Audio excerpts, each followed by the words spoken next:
Good morning, everyone. Hope you're all doing great. I really enjoyed my time here in this campground Webb. It was a really beautiful place with nice people. Lots of rabbits, wild rabbits, and a deer. So it's very cool. Check out my last video. I'm going to put a link in the description of this one. It was really good. Probably my best camping experience thus far. Now I'm headed to see the Aviation Museum, which is towards Salem. The Spruce Goose is located. So looking forward to that, and hope you join me. I haven't been uploading regularly because one thing about being on the road is that Wi-Fi is as abundant as you would think. So I've had to go into coffee shops to upload these videos. Even yesterday went into a pizza place that had Wi-Fi. So I do have Verizon, but there's still some places that I'm going to that doesn't have strong enough signal to upload videos. So thanks for coming along on my journey. I appreciate it. I just wanted to say also that the reason I like making these videos is to share my journey, but also to look back on this road trip that will be the longest road trip of my I've done other trips, but as far as with this van, this will be my longest road trip, and living in the van for this amount of time. And so I'm learning new things about being on the road, and hopefully you're enjoying this series. And I can always look back and say, well, I went out and did it. A lot of people do what they can, and I just was reading an article on people passing up on vacations because they're in debt, or they have credit card debt or whatnot. They're passing out on vacations, and that's a shame, because everyone needs to unwind and take time off and see this beautiful country. So if you're sitting on your couch, and just get out there and do it. If you can. That's the way I look at it, because one of my favorite quotes is 20 years from now, you're more likely to regret the things that you haven't done versus the things that you have done. That's a famous quote from Mark Twain. And I firmly believe that you need to get out of your comfort zone sometimes and throw caution to the wind and go out there and explore. There's a bunch of solar panels right there on the left. So that's pretty cool. And I've been, I didn't use my generator at all this last camp I was at.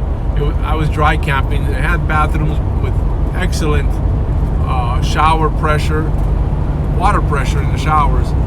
So it was very good. So what I'm doing is I'm alternating.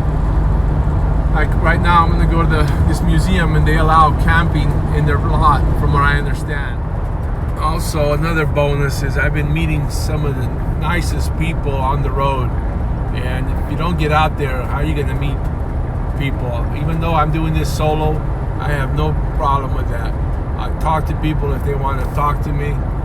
Mr. Will is one person I met in Wairika. He was in the campground there. He's an older gentleman, really nice guy, really funny guy. And I'll never forget this. He told me, don't sweat the petty stuff, and don't pet the sweaty stuff.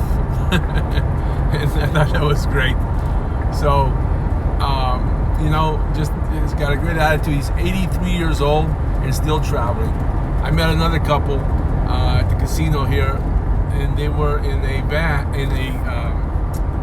It's funny, we camped next to each other at two different places, and they're in their 80s, and they have a small cab over. He's got the cleanest 1973 Chevy truck with over 300,000 miles that he has since new, and they jump well, he does anyway. His wife had a minor stroke, but they're still out there traveling, and they're in their 80s, and in a small cab over camper. I'll put a picture so you can see. I should have taken more pictures of theirs, but they were parked right next to me for the second time in two different locations, and these were not planned meetings. We just ended up in two different spots 3 days apart, which was really cool. Really nice people. Anyway, I just thought I'd share some of my experiences so far, and Oregon is beautiful this time of year. Absolutely, on the coast and inland. I'm here at the Aviation in Space Museum in, I think it's McKinnon, Oregon. And look at this. And there's a plane right there. So this should be interesting. I'm hoping they let me shoot video inside. I'm supposed to be able to camp here, so I don't know where that's at either, but we'll find out. It's pretty cool.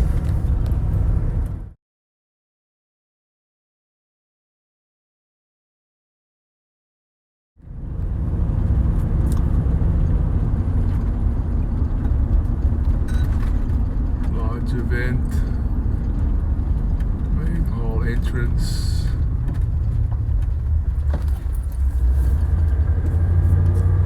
This place is big. It's huge. It's like different buildings. There's the Blue Angels jet. Air Force. Let's find out where the RV area is. Oh, I see some RVs over here. So this must be the RV lot.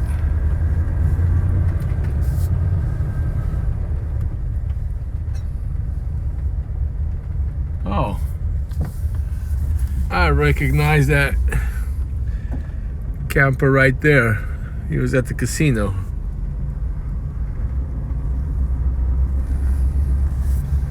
He was next to the couple I was just talking about. He travels alone with a cat. So this is my camping spot here at the Air and Space Museum. They allow you up to 2 nights to stay here, and the parking lot's perfectly leveled. And I just made myself a little lunch before I go in there. And look at what my Snapple says. Astronauts actually get taller when in space. These are little fun facts that they have on the lids. I don't know if you guys read the Snapple list, but I'm gonna have some lunch. Made some ham and turkey sandwiches, and it's gonna be an interesting day. We're gonna check out the museum. So this is where I'm camped. A friend of mine that I met at the casino, he's camped over there too. So this is cool. There's a few other RVs. This is the RV section. So I'll be staying here tonight. Well, we're inside. The tour starts here. This is basically the Spruce Goose. This is not the Spruce Goose. It's a U.S. mail plate Spruce Goose. They have a cockpit tour. Just 29 bucks just to go up top to the cockpit. Now I had a AAA discount, so it only cost me $23 to get into the museum. This is the Spruce Goose, built by the famous Howard Hughes. Now, I just can't see myself paying 29 bucks to be able to go to the cockpit. Sorry. Yeah, you understand. This guy understands, right? It's a lot of money, especially back in 1911. This is the Curtis model headless. So it's a biplane.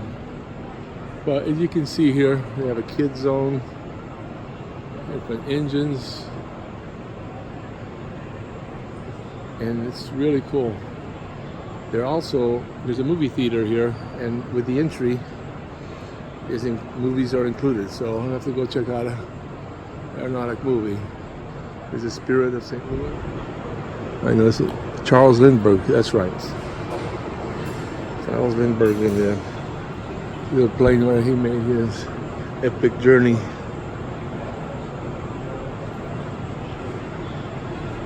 So let's go check out the Spruce Goose.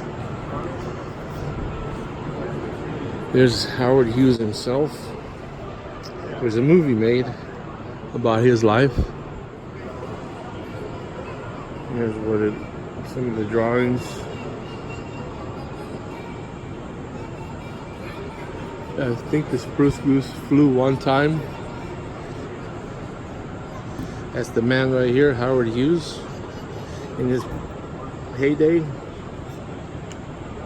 And the Hughes company, satellite company, is still around. He was definitely a pioneer.